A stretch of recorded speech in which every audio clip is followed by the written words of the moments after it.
The Vagina Monologues, I think, are a very interesting and unique piece of literature uh, that I found to be quite educational, if I'm being honest.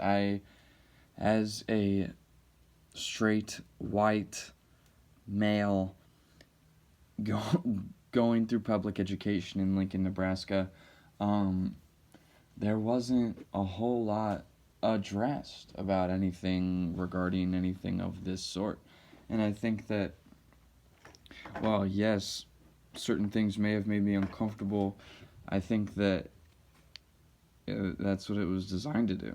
I mean, the whole premise of this show is for empowering women to reclaim their identities and to uh, be comfortable with their body and their sex life and their sex the yeah, I don't know where I was going with that, uh, but just overarching ideas like that. And negative terms regarding female genitalia. uh, I think this show, it was very, I mean, it was an interesting read and it was educational for me, just in the sense that I have not been exposed to anything of this sort in the past. I mean, there have been shows that briefly touch upon sexual relations with couples on stage, but nothing to the extent of this, nothing to the extent to where I have reached an understanding that I had not reached prior. Um, with that being said, I can understand why it saw a lot of censorship and banning, just because, I mean, up to this point, I mean, there's a reason why I know so little. It's because people are afraid to talk about it, and I think that there is a stigma behind this idea of talking about women's sexual behavior, sexual organs, views on curse words, things like that. And I think that, I mean, I could, there, to a certain extent, I would like to think that this is educational theater as much as it is literature and a piece of art that is performed on stage.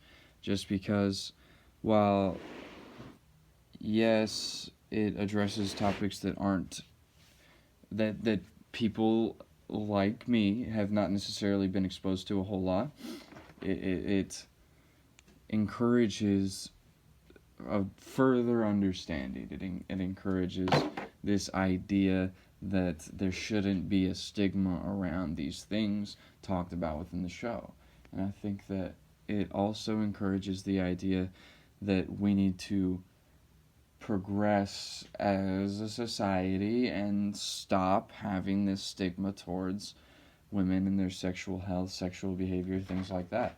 And I mean, the personally, one of the things that stuck out to me was one of the interviews with an older woman who was afraid to even reference her vagina.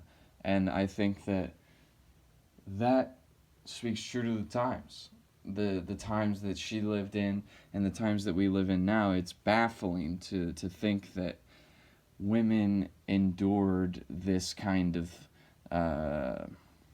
suppression of reality, almost. I think that the constant need for men to dominate the household and be the constant topic of conversation has, in a sense, begun to dissolve away, and I think we're at a very good point, but not far enough still to where we can consider these kinds of topics okay to talk about in theatrical performances and things like that.